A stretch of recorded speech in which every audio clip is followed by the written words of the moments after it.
जी प्यारे बच्चों, कैसे हैं आप सब? ठीक हैं? मैं उम्मीद करता हूं कि आप सब ठीक होंगे और हमारी दुआ है कि आप हमेशा खैरियत से रहें, खुश रहें।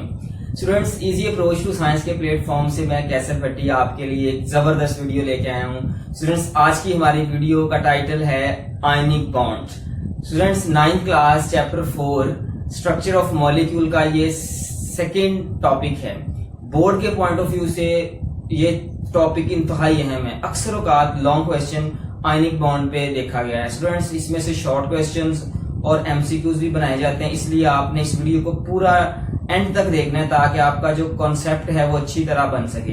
स्टूडेंट्स, फर्स्ट वीडियो इसी चैप्टर की जो है, जो हमारा पहला आर्टिकल था, उसको भी कोशिश करें देखें, क्योंकि उसमें भी बहुत बेसिक है। ठीक है, लेकिन मैं यहाँ भी कोशिश करूंगा कि आपको जो फर्स्ट वीडियो का हल्का फुल्का जो है रिकॉल करवाऊं ताकि आपको अच्छी तरह समझ आ सके। स्टूडेंट्स, इस वीडियो में हम आयनिक बॉन्ड की कंप्लीट जो इन्फॉर्मेशन है वो यहाँ पे डिस्कस करेंगे। हम डिफाइन करेंगे, डेफिनेशन इसकी देखेंगे कि आयनिक बॉन्ड कहते हैं किसको हैं, आयंस कैसे बनते हैं ये देखेंगे, क्योंकि जब आपको आयंस का पता चलेगा कि आयन कैसे बनते हैं देन ही आपको आयनिक बॉन्ड का पता चल सकेगा। और इसके अलावा स्टूडेंट्स, हम कुछ एग्जांपल्स को यहाँ पे डिस्कस करेंगे जो ज्यादा आपके कॉन्सेप्ट को क्लियर कर देंगे आयनिक बॉन्ड के हवाले से।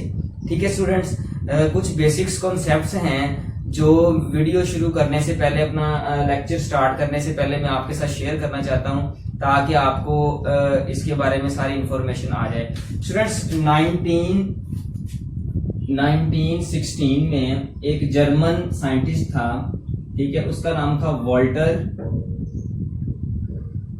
कॉसल। ठीक है, वॉल्टर कॉसल ने 1916 में कुछ कॉन्सेप्ट्स आयनिक बॉन्ड से मुतल्लक दिए थे। वो कॉन्सेप्ट्स आपके क्लियर होना जरूरी हैं। ठीक है, वो कॉन्सेप्ट्स कौन थे? सबसे पहले आपको पता होना चाहिए कि वैलेंस इलेक्ट्रॉन्स क्या होते हैं। ठीक है, वैलेंस इलेक्ट्रॉन्स कौन से होते हैं? तो स्टूडेंट्स, कोई भी एटम है, हम फर्ज कर लेते हैं, मैं ये वैसे ही कोई एटम बना देता हूं, ये आपके पास कोई एटम है। ठीक है, इस एटम के अंदर आपको पता है पहला के शेल होता है, इसमें इलेक्ट्रॉन्स पाए जाते हैं, आमतौर पे 2 इलेक्ट्रॉन्स पाए जाते हैं। सेकंड जो होता है इसमें 8 इलेक्ट्रॉन पाए जाते हैं, जिसे हम एल शेल कहते हैं। ठीक है स्टूडेंट्स, तो ये मैं आपको वैसे ही रफ सा बना के दे रहा हूँ कि ये एक आपके पास एटम है, ताकि आपको समझ आ जाए कि वैलेंस शेल क्या होता है, वैलेंस इलेक्ट्रॉन्स क्या होते हैं, बॉन्डिंग इलेक्ट्रॉन्स कौन से होते हैं, नॉन बॉन्डिंग इलेक्ट्रॉन्स कौन से होते हैं, जो पेयर इलेक्ट्रॉन कौन से होते हैं, नॉन पेयर कौन से होते हैं, ये सारी जो है ना आपको थोड़ी बहुत उसके बारे में समझ आ जाए। तो स्टूडेंट्स, ये देखें जरा, ये आपके पास एक एटम है। ठीक है, ध्यान से देखना है ताकि आपका जो है ना कॉन्सेप्ट जो है अच्छी तरह बन सके। स्टूडेंट्स, ये देखें, ये कुछ मैंने आपके सामने एक एटम बनाया है। ठीक है, इस एटम में देखें एक न्यूक्लियस है और बाकी इलेक्ट्रॉन्स हैं। ठीक है, इन इलेक्ट्रॉन्स की कुछ डिस्ट्रीब्यूशन है। ठीक है, डिस्ट्रीब्यूशन है इस सारे जो एटम है, ये सारा एटम, मैं इसको थोड़ा सा आपको इस शक्ल में बना के दिखाता हूं, क्योंकि ये जगह थोड़ी है तो फिर आपको ना ऐसे समझ नहीं आनी। तो मैं बजाय इस तरह करने के, जो मैं ऊपर किसी भी एटम के ऊपर बनाऊंगा ना डॉट से, तो आपने समझ लेना है कि वहां पे जो इलेक्ट्रॉन्स हैं वो बाहर वाले शेल के इलेक्ट्रॉन्स को जाहिर कर रहे हैं। ठीक है, इसको कहते हैं आउटरमोस्ट शेल, वैलेंस शेल। ठीक है, सबसे आखिरी वाला शेल। तो जो मैं जाहिर करूंगा उसके ऊपर बना के कोई भी एटम बनाऊंगा, सिंबल उसका लिखूंगा, उसके ऊपर जो मैं लिखूंगा डॉट बना के, तो आपने समझना है कि वो ये वाले इलेक्ट्रॉन्स की बात हो रही है। तो स्टूडेंट्स, हम नेक्स्ट शुरू करते हैं इसको, क्योंकि जगह थोड़ी है तो आपको इसी तरह समझ आ जाएगी इंशाल्लाह। ठीक है, तो स्टूडेंट्स देखें, आपके पास ये है ऑक्सीजन। ठीक है, ऑक्सीजन का जो एटॉमिक नंबर होता है वो होता है 6। एटॉमिक नंबर कितना होता है? 6।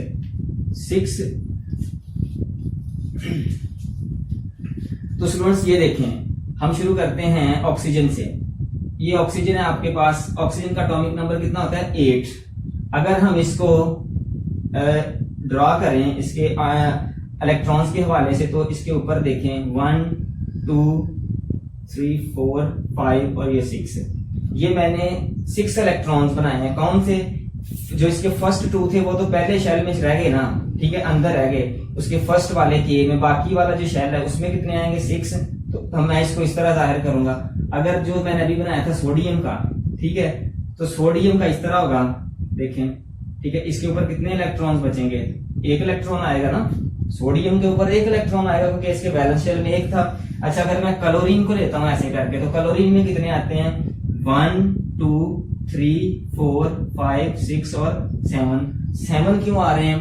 क्योंकि आउटर मोस्ट शेल में आपको पता है, ये लास्ट लेक्चर में हमने देखा था कि कितने इलेक्ट्रॉन आते हैं, 7 इलेक्ट्रॉन आते हैं, तो वो मैंने यहाँ पे बना दिए। ठीक है, उसके अलावा अगर आप और देखें, नाइट्रोजन को देखें, ठीक है, नाइट्रोजन का क्या है जी, इसके 7 होता है एटॉमिक नंबर, तो इसके फर्स्ट में 2 आगे, बाकी कहाँ पे लिखे जाएंगे 1 2 3 4 और ये 5। ठीक है स्टूडेंट्स, अब ये करवाने का मकसद क्या है आपको ये समझने जरा। देखिए स्टूडेंट्स, ये सारे ही एटम के इलेक्ट्रॉन हैं और आउटर मोस्ट शेल में पाए जाते हैं। ठीक है, जो कॉन्सेप्ट आपको मैं बताना चाह रहा हूं वो ये है कि सबको ही हम कहेंगे वैलेंस इलेक्ट्रॉन्स। क्या कहेंगे? Valence electrons. अब नेक्स्ट इसमें से हम बॉन्डिंग इलेक्ट्रॉन्स किसको कहेंगे, नॉन बॉन्डिंग इलेक्ट्रॉन्स किसको कहेंगे, बॉन्डिंग पेयर किसको कहेंगे, नॉन बॉन्डिंग पेयर या लॉन पेयर या बॉन्ड पेयर हम किसको कहेंगे, वो बताना चाह रहा हूं, क्योंकि वो इसका बेसिक है। आगे फिर चल के तो ये चैप्टर में दूसरी टाइप्स भी आनी है, वो भी उन्हीं को यही चीजें सपोर्ट करती हैं, तो ये आपने समझना है स्टूडेंट्स। ये देखें, फर्ज करें आपने ऑक्सीजन का मॉलिक्यूल देखा होगा। ठीक है स्टूडेंट्स, ऑक्सीजन का मॉलिक्यूल कैसे बनता है? ये ऑक्सीजन है, ये ऑक्सीजन है, ऑक्सीजन के ऊपर आपने 6 लगाने, 1 2 3 4, उसके अलावा 5 6 है, 1 2 3 4 5 और 6। ये है, ये एटम है, ये है। यहाँ पे ये वाले एटम, ये वाले इलेक्ट्रॉन्स, ठीक है, इनके दरमियान बॉन्ड बना है, यानी ये वाले इलेक्ट्रॉन्स ने आपस में पार्टिसिपेशन की है और एक इलेक्ट्रोस्टैटिक फोर्स जनरेट की है, जिसको हम कहेंगे बॉन्ड। ठीक है, हम जस्ट देखना चाह रहे हैं इसकी डेफिनेशन को, कि जैसे आपने देखा कि वैलेंस, ठीक है, वैलेंस इलेक्ट्रॉन्स का आपको पता चला कि सारे वैलेंस इलेक्ट्रॉन्स हैं। ठीक है, अब हम देखने जा रहे हैं बॉन्डिंग इलेक्ट्रॉन्स को, कि बॉन्डिंग इलेक्ट्रॉन्स क्या होते हैं। ठीक है, तो ये सारी नॉन बॉन्डिंग इलेक्ट्रॉन्स कौन से होते हैं, नॉन बॉन्डिंग इलेक्ट्रॉन्स कौन से होते हैं। ठीक है जी, बॉन्ड पेयर कौन सा होता है,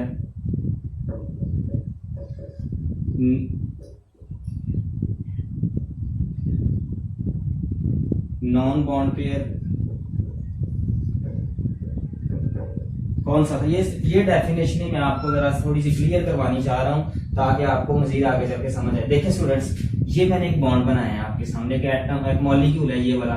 इसमें स्टूडेंट्स ये वाले जो इलेक्ट्रॉन्स हैं, ये वाले, ये क्या कर रहे हैं, ये बॉन्डिंग में हिस्सा ले रहे हैं। ठीक है, पार्टिसिपेट कर रहे हैं। तो ये वाले स्टूडेंट्स, इनको हम कहेंगे बॉन्डिंग इलेक्ट्रॉन्स। क्या कहेंगे, बॉन्डिंग इलेक्ट्रॉन्स। तो ये 4 यहाँ पे जो इलेक्ट्रॉन्स हैं, ये बॉन्डिंग इलेक्ट्रॉन्स हैं। ये वाले भी 2 और ये वाले भी 2, ये बॉन्डिंग इलेक्ट्रॉन्स क्यों हैं, क्योंकि ये बॉन्ड बना रहे हैं। ठीक है, वो इलेक्ट्रॉन्स जो बॉन्डिंग में हिस्सा लेते हैं या बॉन्ड बनाते हैं, उसको हम बॉन्डिंग इलेक्ट्रॉन्स कहते हैं। तो ये बॉन्डिंग इलेक्ट्रॉन्स है, ये वाले भी और ये वाले भी। ठीक है, तो ये समझ आ गई हमें। वैलेंस इलेक्ट्रॉन्स सारे ही हैं, बॉन्डिंग इलेक्ट्रॉन कौन से, जो बॉन्ड बना रहे हैं।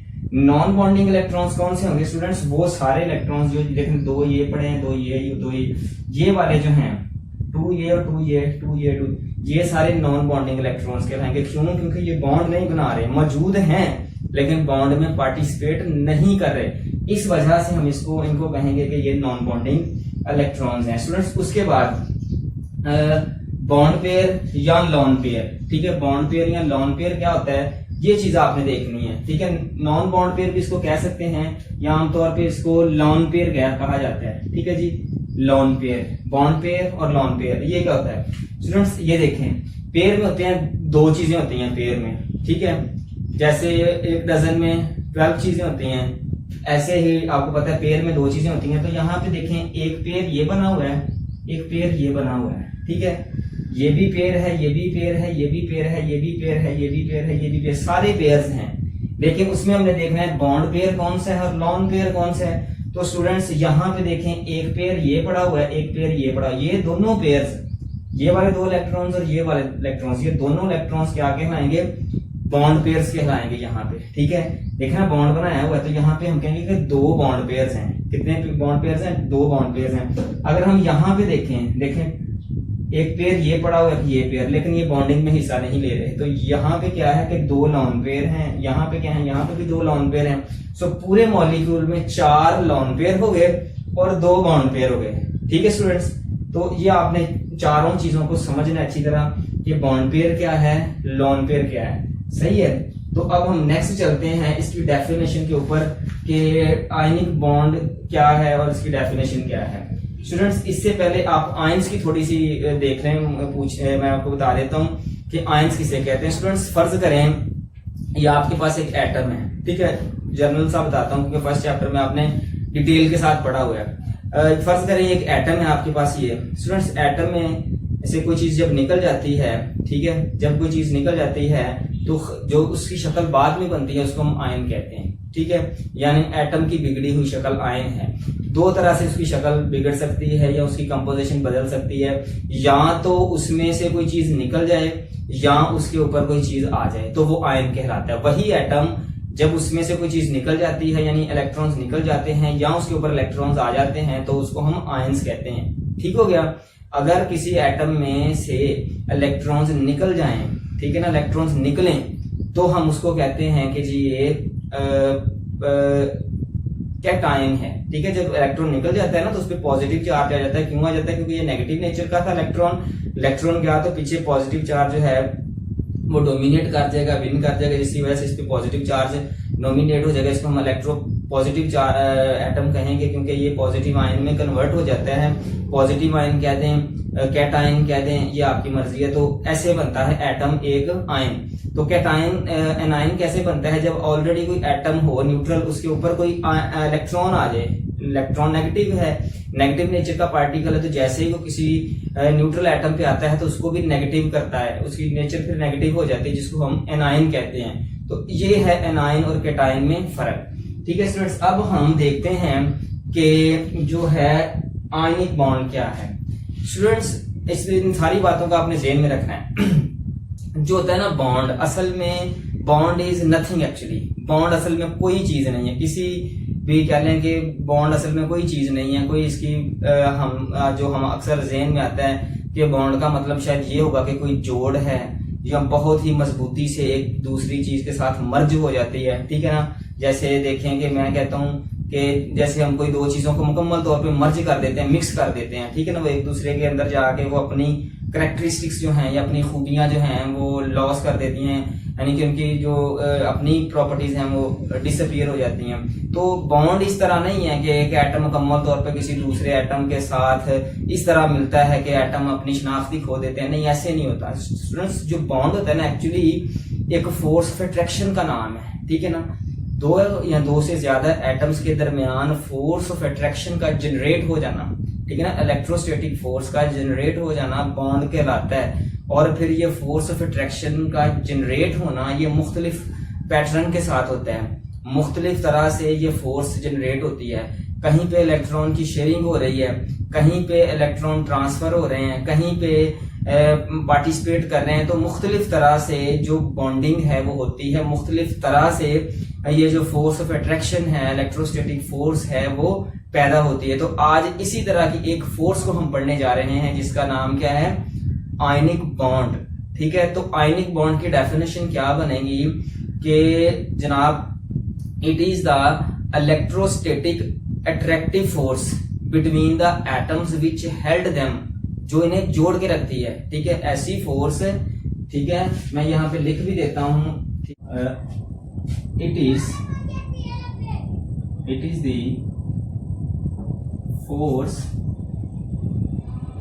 द फोर्स ऑफ attraction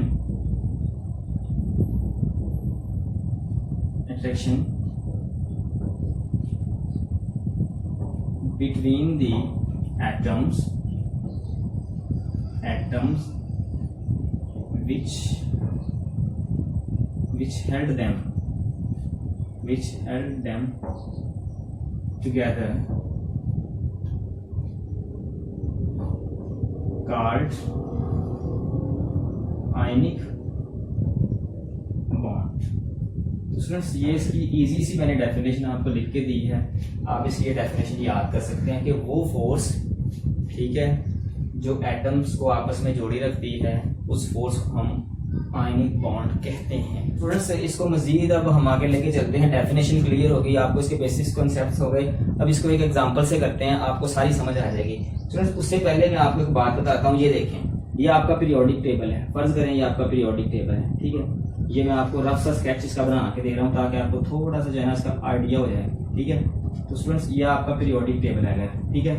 तो पीरियोडिक टेबल में आपको पता है कि ये वाला जो ग्रुप होता है ये फर्स्ट ग्रुप कहलाता है, ठीक है। ये वाला ग्रुप जो है क्या कहलाता है? फर्स्ट ग्रुप कहलाता है। मैं आपको यहाँ पे दोबारा जो है ना हल्का सा इसका शो करवाता हूँ। ये देखें, इसमें जो हॉरिजॉन्टल होते हैं, ठीक है, वो क्या कहलाती हैं चीज़ें? पीरियड्स कहलाती हैं।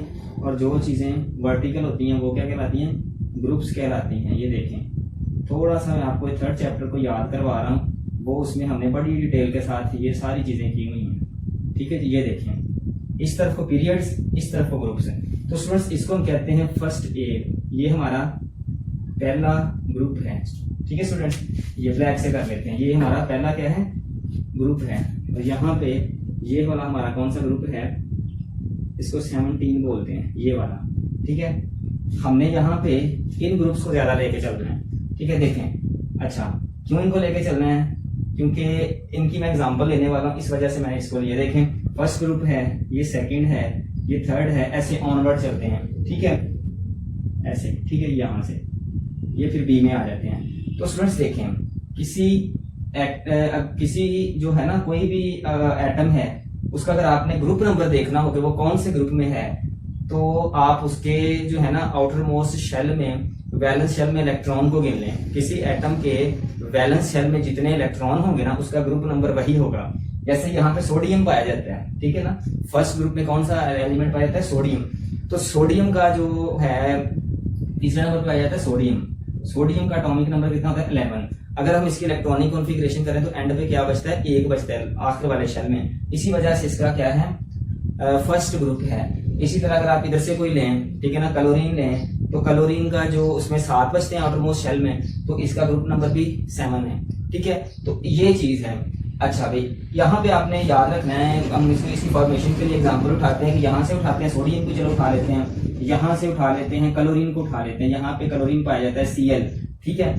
तो स्टूडेंट्स इसको अब हमने डील करना है। कोई भी अगर इधर से या इधर से या इधर से आप ले सकते हैं, वो आपकी मर्जी है। हम यहाँ से एक एक जो है वो एटम लेंगे और उनको देखेंगे कि वो कैसे आपस में इलेक्ट्रॉन ट्रांसफर करते हैं, कैसे उनके दरमियान इलेक्ट्रोस्टैटिक फोर्स यानी कि अट्रैक्टिव फोर्स जनरेट होती है जो उनके दरमियान आयनिक बॉन्ड बनाती है, ठीक है स्टूडेंट्स। तो इसको समझना है आपने कि मैंने इधर से लिए हैं। तो स्टूडेंट्स ये देखें, मैं यहाँ पे दोबारा लिखता हूँ। सोडियम क्या होता है जी? 11। क्लोरीन क्या होता है इसका? 17। आपने इलेक्ट्रॉनिक कॉन्फ़िगरेशन की हुई है। सोडियम की इलेक्ट्रॉनिक कॉन्फ़िगरेशन हम करते हैं, फिर हम करेंगे इलेक्ट्रॉनिक कॉन्फ़िगरेशन क्लोरीन की। 1s2 2s2 2p6 और 3s1। देखें पूरे कितने हो गए? 11। एटॉमिक नंबर 11 है तो मैंने इसमें 11 फिल कर दिए। अच्छा, जब क्लोरीन को देखते हैं जी, 1s2 2s2 2p6 3s2 और आगे फिर आएगा 3p5। अच्छा जी, ये 17 पूरे करने आप दोबारा ऊपर से गिन भी सकते हैं। ये सारी डिटेल फर्स्ट चैप्टर में इलेक्ट्रॉनिक कॉन्फ़िगरेशन मैंने करवाई है, आप वहां से वीडियो लेके तो अच्छी तरह समझ सकते हैं। यहाँ पे मैं जस्ट आपको जो है ना आयनिक बॉन्ड की फॉर्मेशन समझाना चाह रहा हूँ। स्टूडेंट्स ये देखें, यहाँ पे अगर आप गौर करें तो ये वाला हम इसको लेते हैं, ये वाला ऑर्बिटल, ये देखें, इसमें एस में कितने आते हैं? मैक्सिमम 2 आते हैं। तो यहाँ पे कितना है? 1 है, ठीक है। इसमें कितने आते होते हैं? 6 आते हैं। और इसमें कितने हैं? 5। अब इलेक्ट्रॉन ने करना क्या होता है? जब आयनिक बॉन्ड बनाना होता है तो इसका ये वाला जो ऑर्बिटल है यहाँ से, ठीक है ना, आखिरी शेल में जो इलेक्ट्रॉन पाया जाता है वो ट्रांसफर हो जाता है दूसरे एटम के आउटरमोस्ट शेल में, ठीक है जी। ये देखिए, यहाँ से इलेक्ट्रॉन ने ट्रांसफर होना है यहाँ पे। ये वाला जो इलेक्ट्रॉन है यहाँ पे पड़ा हुआ, वो यहाँ पे जब जाएगा तो वो क्या हो जाएगा? 6। एक इलेक्ट्रॉन मुकम्मल तौर पे ट्रांसफर हो जाता है दूसरे वाले एटम में, ठीक है। तो इस दौरान क्या होता है कि देखें एक फर्क है, ठीक है जी। उस फर्क को पूरा करने के लिए इलेक्ट्रॉन इधर से उधर जा रहा है, इस दौरान एक फोर्स जनरेट हो जाएगी जिसको हम कहते हैं इलेक्ट्रोस्टैटिक आयनिक बॉन्ड, ठीक है जी। तो ये क्या कैसे बना है, चार्ज के डिफरेंस से। देखें जरा, मैं यहाँ पे आपको इसकी डायग्राम से एक्सप्लेन करने की कोशिश करता हूँ। ये देखें, ये स्टूडेंट्स देखें आपके सामने मैं इसकी शक्ल बनाता हूँ, सोडियम की भी बनाता हूँ और क्लोरीन की भी बनाता हूँ, आपको फिर समझ आ जाएगी। देखें ये आपके पास है, ठीक है जी। ये देखें जरा ध्यान से, आप इसको समझना, डायग्राम को आपको समझ आ जाएगी। स्टूडेंट्स पहले में कितने आते हैं, 2 आते हैं। सेकंड में कितने आते होते हैं जी, सेकंड में आमतौर पे कितने आते हैं, 8 आते हैं। 1 2 3 4 5 6 7 और ये 8 हो गया। इसके पास था 1 एक्स्ट्रा, ठीक है, ये है ओके। अच्छा, इसके बाद अगर आप क्लोरीन को देखें तो क्लोरीन में कितने हैं, 17, तो इसमें आ गए 1 2 3 4 5 6 7 8, ठीक हो गया। बाकी कितने बच गए, 17। तो ये क्या करेगा, 1 2 3 4 5 6 7 इसके पास है। अब ये क्या कर रहा है, हर सूरत में ये चाह रहा है कि ये इलेक्ट्रॉन इसके पास आए, ठीक है, क्योंकि इसका जो है अपडेट मुकम्मल नहीं है। ये चाह रहा है कि मैं इलेक्ट्रॉनिक कॉन्फ़िगरेशन हासिल कर लूं इसकी, ठीक है ना, तो इसके आगे है, ठीक है, क्योंकि जब ये हासिल कर लेगा तो नेक्स्ट इसके साथ जो एलिमेंट लग रहा है नोबल गैस का, ये उसकी इलेक्ट्रॉनिक कॉन्फ़िगरेशन में चले जाएगा, ठीक है। ये चाह रहा है कि मैं उसकी इलेक्ट्रॉनिक कॉन्फ़िगरेशन कर लूं हासिल, ये भी चाह रहा है कि किसी तरह से मेरा अपडेट मुकम्मल हो जाए। तो ये दोनों अब कैसे काम चलाएंगे, ये क्या करेगा कि अपना ये वाला जो इलेक्ट्रॉन है ये ट्रांसफर कर देगा यहाँ पे, ठीक है। तो मैं यहाँ से इलेक्ट्रॉन को रिमूव करके तो यहाँ पे ट्रांसफर कर रहा हूँ, देखिए यहाँ पे, ठीक है। अब ये वाला इलेक्ट्रॉन यहाँ से होके वहां पे ट्रांसफर हो गया है, ठीक है। अब देखें इसने इसको एक इलेक्ट्रॉन दिया है, ठीक है ना। अब देने से इसका अपडेट मुकम्मल हुआ, उसका भी मुकम्मल हुआ, लेकिन जैसे ही इसने ये इलेक्ट्रॉन दिया इसके साथ एक इसका रिलेशन बन गया, एक कहने के रिश्ता बन गया, जिसकी वजह से अब ये हटेगा नहीं इसके दूर से, इससे परे नहीं होगा, बल्कि इसके साथ ही जुड़ा रहेगा। क्यों, क्योंकि इसने एक इलेक्ट्रॉन ट्रांसफर किया है, ठीक है। अब जो है ये वाले जो इलेक्ट्रॉन्स हैं, ठीक है, इसके न्यूक्लियस पे फोर्स लगाते हैं जो इसको परे नहीं हटने देंगे। उसके बाद ये वाला जो न्यूक्लियस है वो इसके इलेक्ट्रॉन्स पे फोर्स लगाता है जो इसको परे नहीं हटने देगा, ठीक है ना, जो इसको जोड़े रखेगा, ठीक है। उसके साथ ही ये वाले इलेक्ट्रॉन्स जो हैं, ठीक है, वो क्या करते हैं, आपस में रिपल्शन की फोर्स भी रखते हैं। लेकिन स्टूडेंट्स यहाँ पे फोर्स जो डोमिनेट करती है वो अट्रैक्टिव फोर्स करती है, इलेक्ट्रोस्टैटिक फोर्स जो इनको जोड़े रखती है वो डोमिनेट करती है, जिसकी वजह से ये वाले जो हैं 2 एटम्स आपस में जुड़ के तो एक कंपाउंड बना देते हैं। मैं यहाँ पे इसका रिएक्शन भी आपको लिख देता हूँ। देखें, अगर सोडियम है, ठीक है, ये क्लोरीन के साथ रिएक्ट करता है तो इसने बनाना है NaCl, ठीक है। क्लोरीन हमेशा मॉलिक्यूलर फॉर्म में पाया जाता है। अगर इक्वेशन को बैलेंस करेंगे तो यहाँ पे हमें 2 लगाना पड़ेगा, ठीक है, और यहाँ पे भी 2। तो ये आपके पास एक कह रहे हैं कि इसका रिएक्शन हो गया इस तरह। अब इनके दरमियान जो है सोडियम क्लोराइड के दरमियान स्टूडेंट्स हमेशा आयनिक बॉन्ड बनता है। आयनिक बॉन्ड यानी इलेक्ट्रॉन के ट्रांसफर होने से एक फोर्स जनरेट होती है जिसको हम कहते हैं कि आयनिक बॉन्ड बन गया, ठीक है। इसके अलावा अगर आप और भी हैं एग्जांपल्स, अगर आप मैग्नीशियम क्लोराइड की लें, ठीक है, तो वो भी इसी तरह करता है। मैग्नीशियम भी जब रिएक्शन करता है तो वो 2 इलेक्ट्रॉन ट्रांसफर करता है, ठीक है ना, 2 इलेक्ट्रॉन ट्रांसफर करके तो वो बॉन्ड बनाता है। वो जरा इससे ज्यादा हैवी वाली फोर्स होती है, हैवी वाला बॉन्ड होता है, ठीक है। तो हम इस तरह कह सकते हैं कि जो आयनिक बॉन्ड है ये हमेशा आयंस के जनरेट होने से बनता है। क्योंकि स्टूडेंट्स देखें, आयंस आप गौर करें तो यहाँ पे आयन ही एक तरह के बन गए। जैसे ही इलेक्ट्रॉन उधर ट्रांसफर हुआ उसी वक्त यहाँ पे क्या हो गया, सोडियम पे प्लस चार्ज आ गया, ठीक है ना। जैसे ही इस पे नेगेटिव इलेक्ट्रॉन ट्रांसफर हुआ, ठीक है ना, तो वैसे ही क्लोरीन पे कौन सा चार्ज आ गया, नेगेटिव। अब देखें दोनों आयंस हैं इस वक्त, ये कैटायन है, ये एनायन है, ये एक दूसरे को क्या करेंगे, अट्रैक्ट करेंगे। इनकी अट्रैक्शन की फोर्स, एक दूसरे को खींचने की जो फोर्स है उसके नतीजे में ही आयनिक बॉन्ड बनता है। असल में उस फोर्स को ही मैंने बार बार कह रहा हूँ, ये एक दूसरे को खींचने की जो फोर्स है उसी का नाम हमने यहाँ पे आयनिक बॉन्ड रखा हुआ है। स्टूडेंट्स इसके बारे में ये हमारा आज का जो लेक्चर है या टॉपिक है वो कंप्लीट हो गया। इसमें हमने सारी डेफिनेशन पढ़ ली, इसके एग्जांपल पढ़ ली, फॉर्मेशन देख ली, इसके जो है इसके इलेक्ट्रॉनिक कॉन्फ़िगरेशन कर ली, और भी इसके मतलब जितनी भी इंफॉर्मेशन थी जो बनती थी वो मैंने आपको दे दी।